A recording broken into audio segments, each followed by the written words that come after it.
Leur cauchemar n'est pas terminé, mais au moins leur vie n'est plus en danger. N'est plus en danger.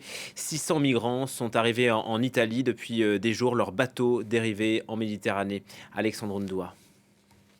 Visiblement épuisés, ces migrants attendent d'être fixés sur leur sort.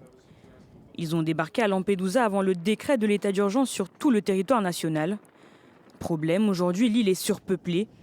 Depuis quelques jours, les autorités italiennes ont donc commencé à les transférer vers d'autres centres.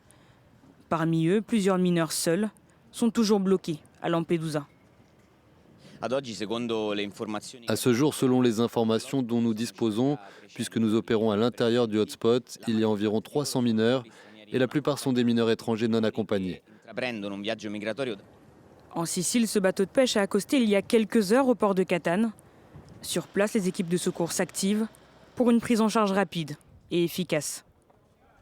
Une fois qu'ils sont emmenés au centre d'accueil, nous leur offrons des repas chauds.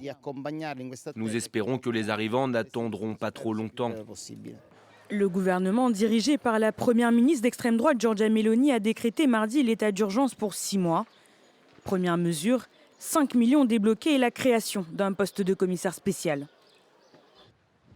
Soyons clairs, cela ne résout pas le problème dont la solution est liée à une intervention réfléchie et responsable de l'Union européenne.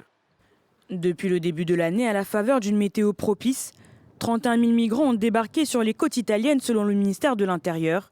C'est 4 fois plus qu'au cours de la même période l'an dernier. Depuis janvier, au moins 441 personnes ont perdu la vie en traversant la Méditerranée.